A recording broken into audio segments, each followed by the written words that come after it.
And you know how cheap space travel has become? You know the movie The Martian with Matt Damon? Come on, raise your hand. How many people have seen that movie, The Martian, with Matt Damon? You know how much that movie cost? $100 million.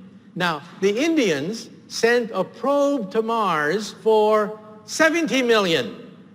You realize that a Hollywood movie about going to Mars costs more than actually going to Mars.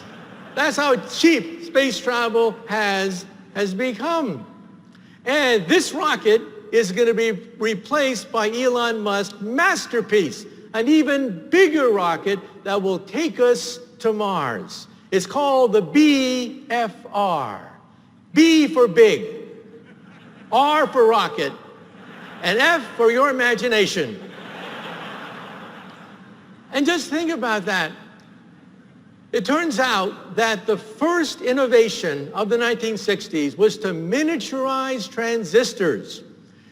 We had to create space capsules in the 1960s with miniature transistors, and that helped to create the computer revolution of today. And now, as we go to Mars, we're talking about a second computer revolution, this time with quantum computers. This time with artificial intelligence, this time with learning machines. You know, I'm on radio, and a lot of people call me, and they say to me, Professor, where did the internet come from? The iPhone, all these wonders, it happened so suddenly. It must have been from aliens from outer space. We must have captured a flying saucer, and that's where all this technology came from. Nope. It came from the space program. And now we're entering the second era of space exploration. And by the way, these people say that they know that aliens gave us the iPhone, the internet, because they've been abducted and they've been in these flying saucers. I tell them, the next time you're in a flying saucer, for God's sake, steal something. I don't care what it is, an alien chip, an alien paperweight, anything. So you have bragging rights afterwards. And remember, there's no law against stealing from an extraterrestrial.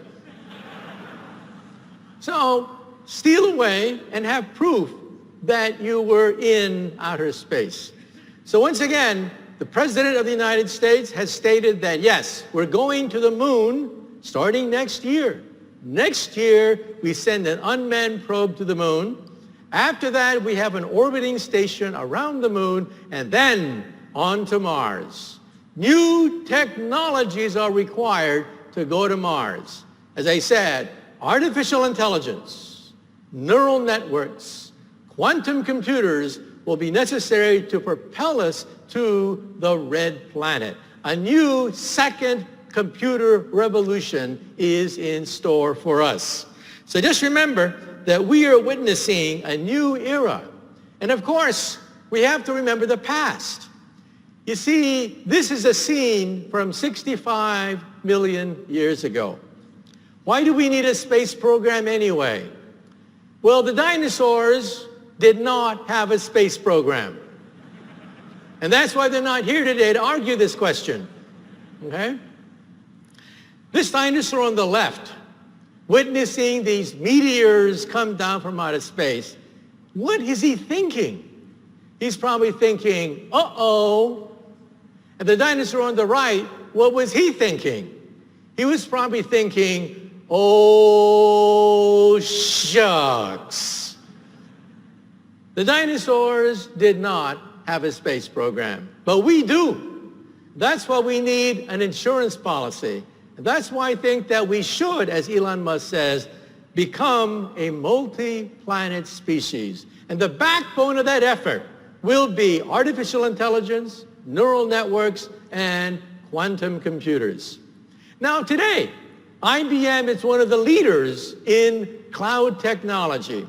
You know, when I was in high school and the System 360 first arrived, that was my first impression of the future. To me, IBM has always meant the future because IBM where no one had gone before. And now we're talking about IBM in cloud computing. And today, the next step beyond that is artificial intelligence. You will not only have virtual reality, you'll talk to it, and it will talk back to you. Already, doctors in the operating room have glasses that can access the internet. That's today. In the future, it will be artificially intelligent. You'll talk to it using a computer program like Watson. You'll talk to it, and it'll talk back to you. Any professional will use this technology. If you're an astronaut and you're making repairs on the space station, you'll be able to talk to it and make repairs on the spot.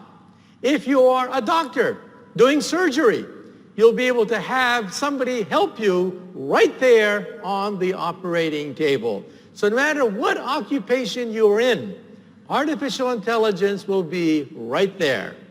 And then, of course, beyond that, we're going to put the internet in your contact lens.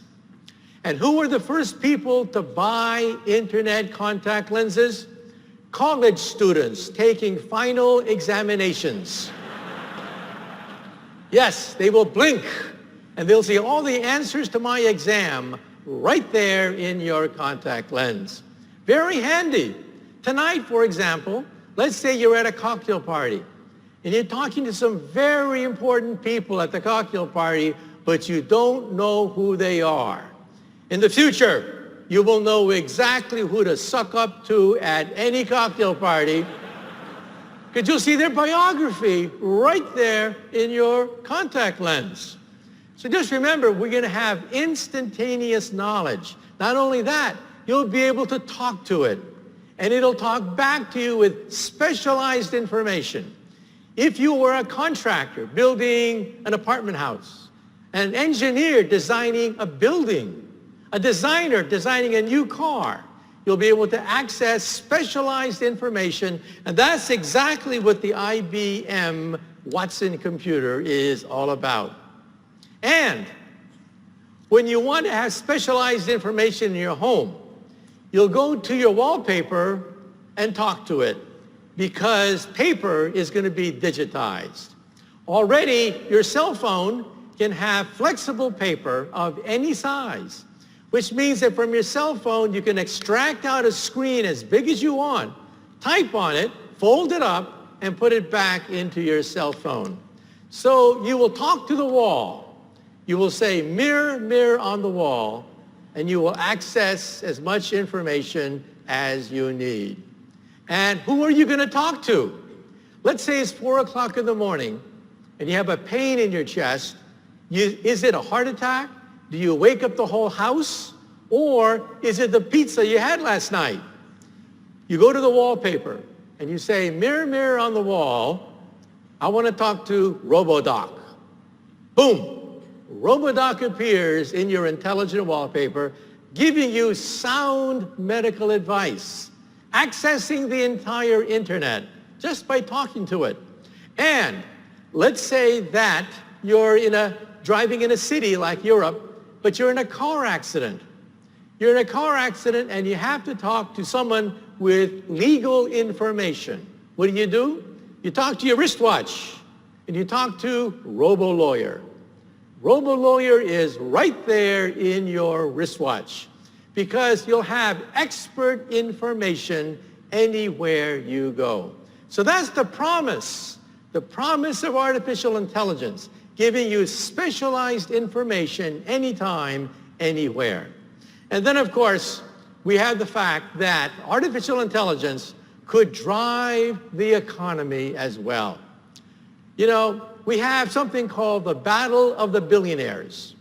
On one hand, we have Mark Zuckerberg, who says that artificial intelligence will create new jobs, new opportunities, new billionaires waiting to be minted.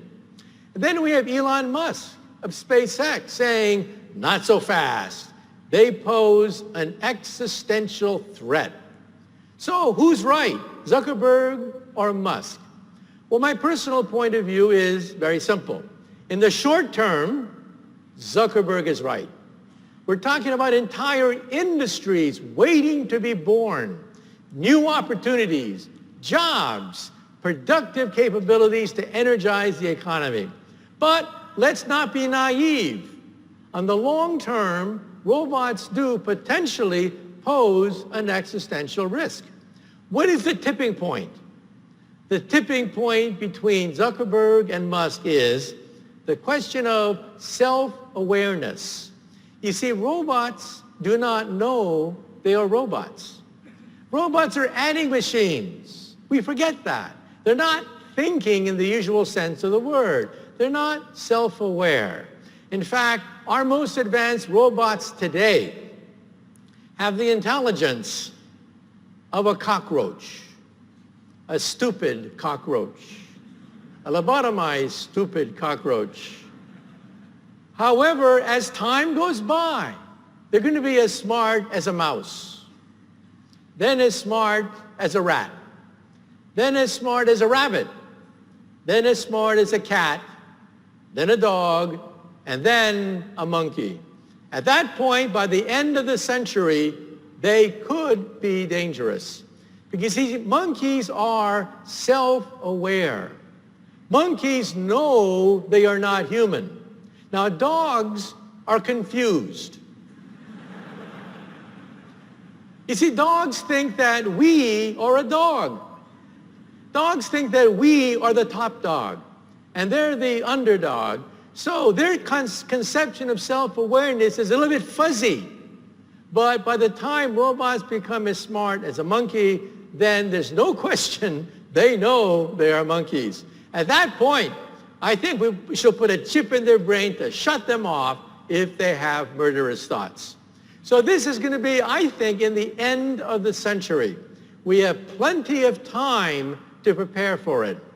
As the former director of MIT's Artificial Intelligence Laboratory once told me, the probability that a robot will walk out of somebody's garage with human intelligence is similar to the probability that a hurricane will create a Boeing 740 jet out of debris.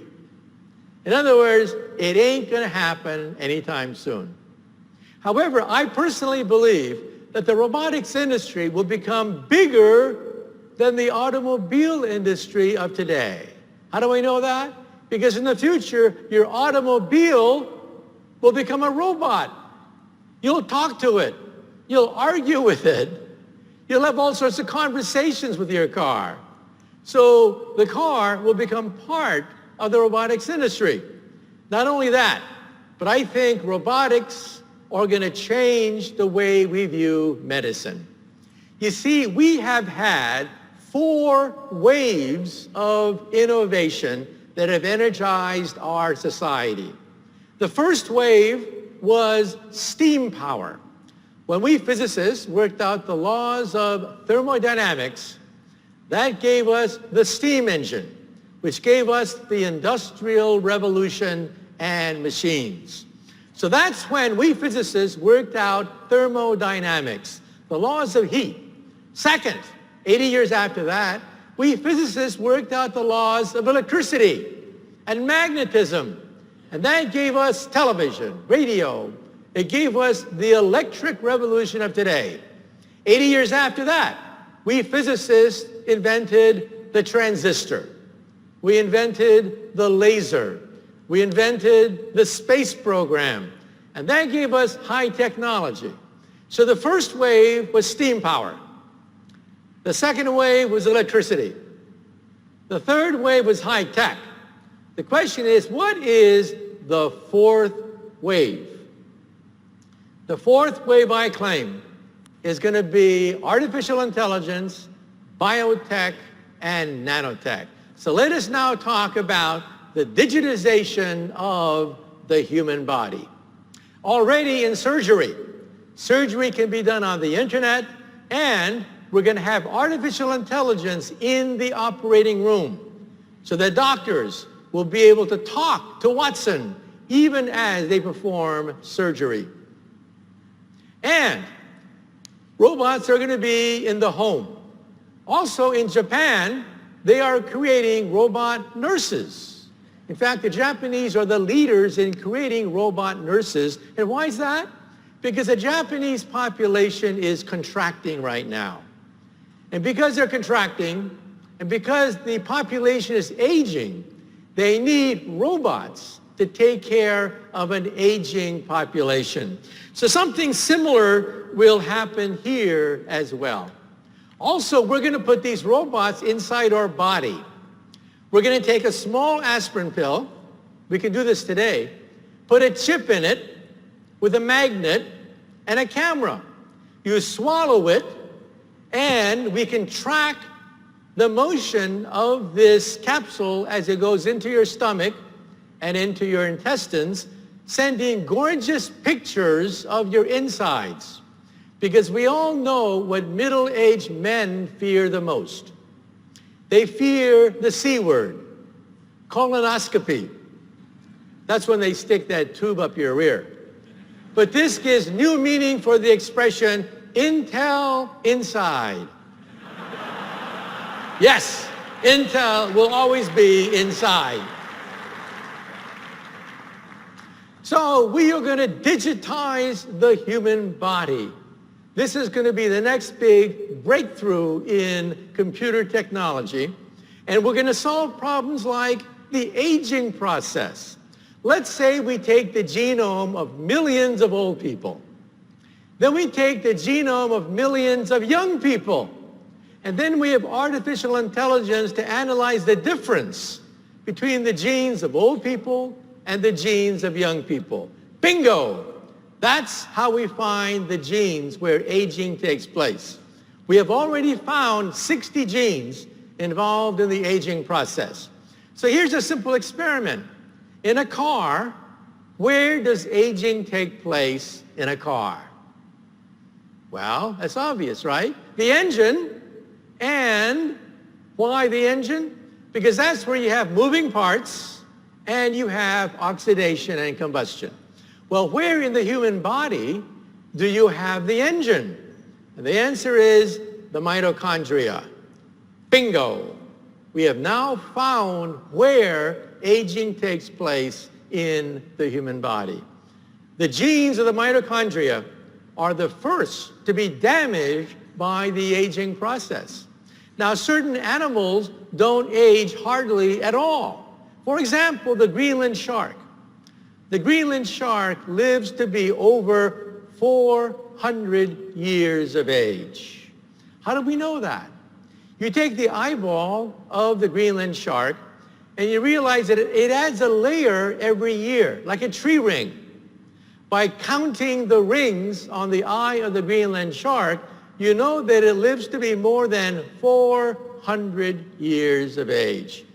So the point here is, one day when we digitize the human body, then we'll also have the option of perhaps solving the aging process itself. Some scientists speculate that our grandkids, when they reach the age of 30, they may simply stop aging. And they may live for many decades at the age of 30 because they like being 30 years of age. So artificial intelligence may be the key to the fountain of youth. And as our organs begin to get old and worn out, we will grow new organs. This is an ear. It is made out of plastic. We seed it from cells from your own ear. They grow into the plastic. The plastic eventually dissolves, leaving a perfect ear. We can now grow ears, skin, bone, cartilage, heart valves. We can now grow windpipes. We can now grow body parts. The next major organ to be grown is the liver. So for all you alcoholics in the audience, take heart. Yes, we will eventually solve the ability to create organs of the body like the liver.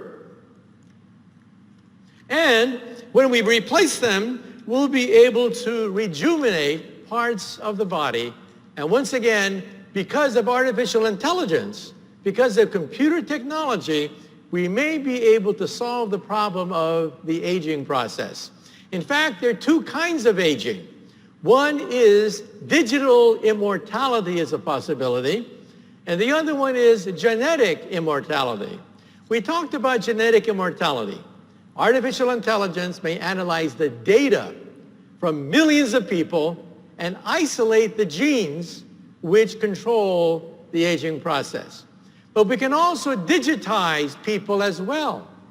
If you digitize somebody, you digitize everything known about that person, and you put it on a disk.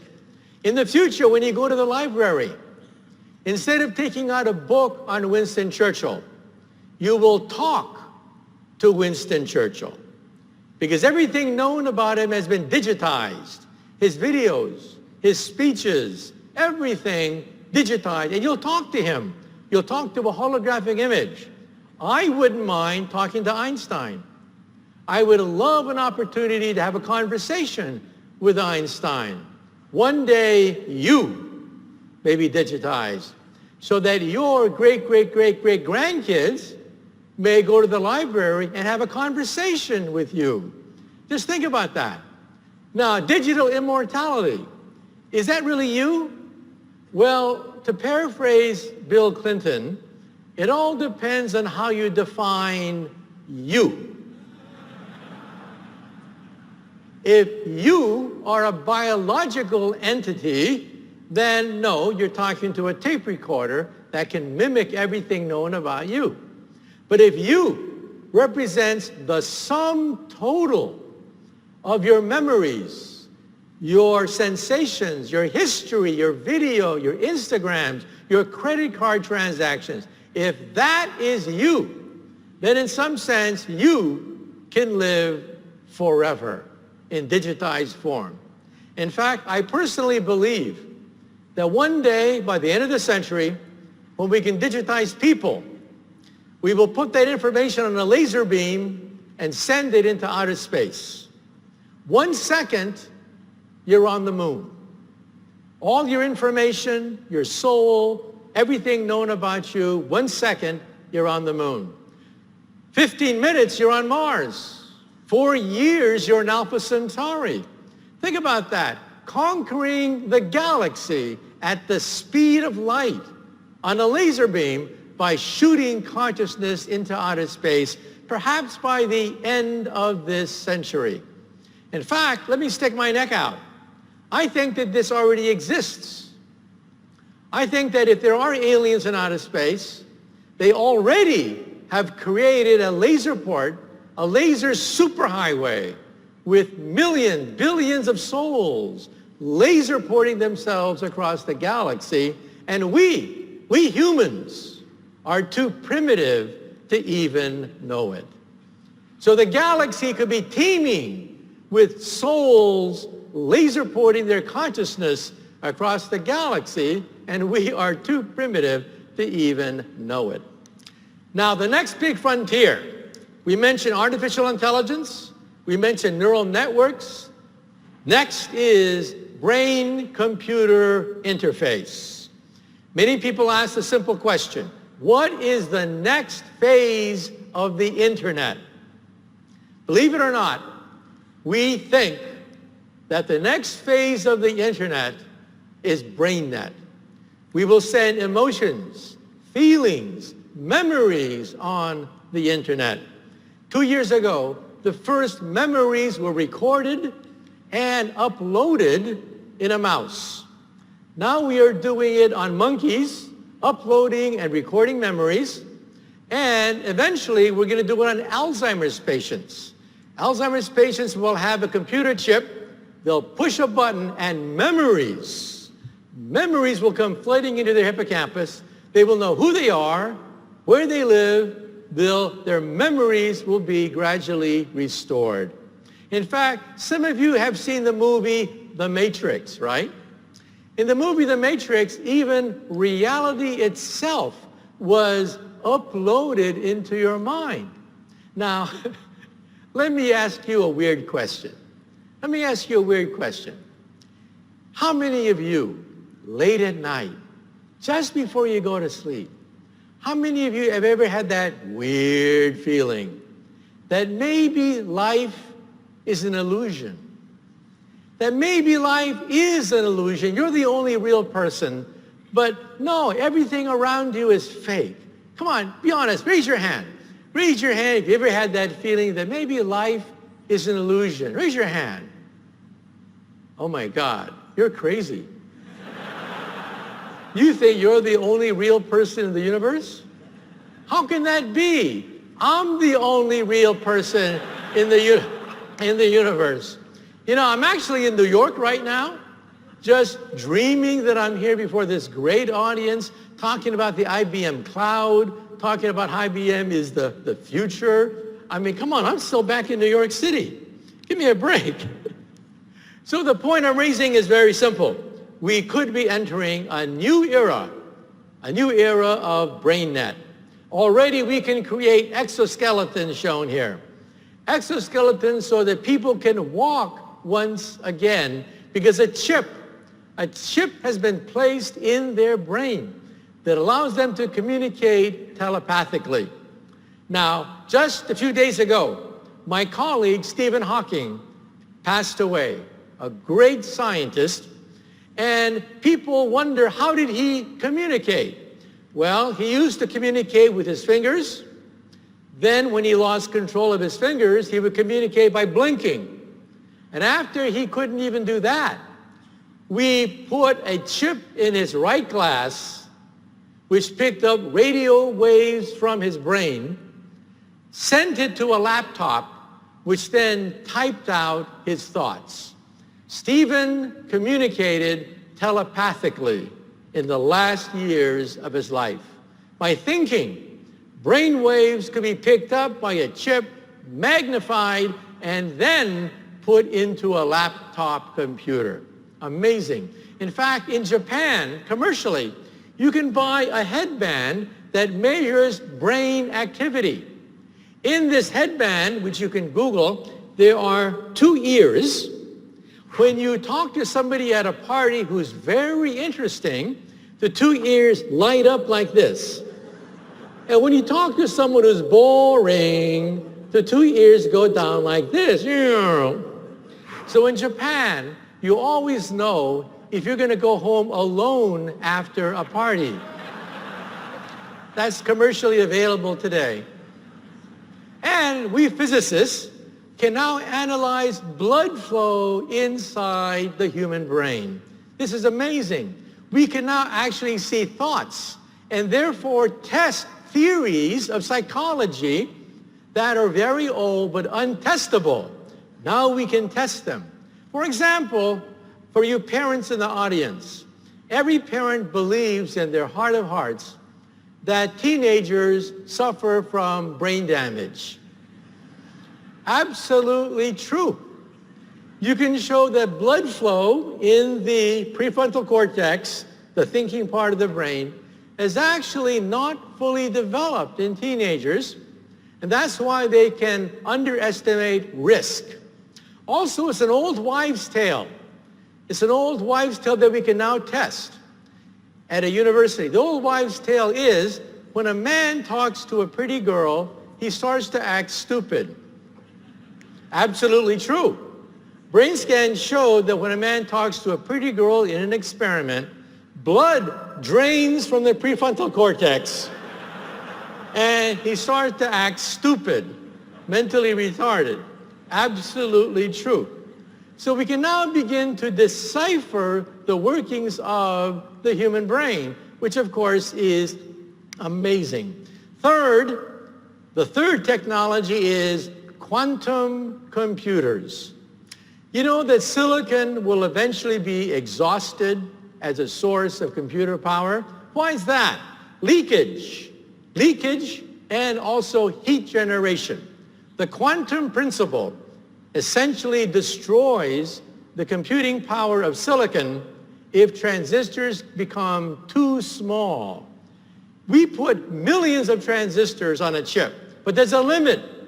At a certain point, transistors become the size of molecules and the size of atoms. And so there's a race now, a race between all the leading manufacturers, a race to perfect the first quantum computer, a computer that can outdo any ordinary silicon computer. And so I said, Silicon Valley could become a rust belt if you ignore the laws of physics. And I'm proud to say that IBM, once again, is one of the leaders in developing this technology of quantum computers, a technology so powerful that it can break any code by any government within a matter of minutes. We now know that the CIA, because of all these leaks in government files, we now know that the CIA has actively looked at quantum computers because they have the capability of breaking any code anywhere on the earth.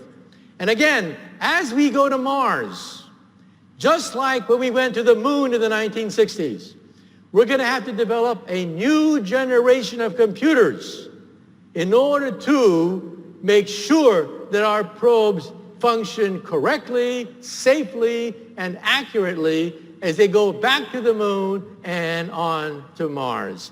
A second computer revolution is in the making because of the rejuvenized interest in the space program. And I should also point out that after this talk, I will be signing books. At that point, you can go to eBay and auction them off for money.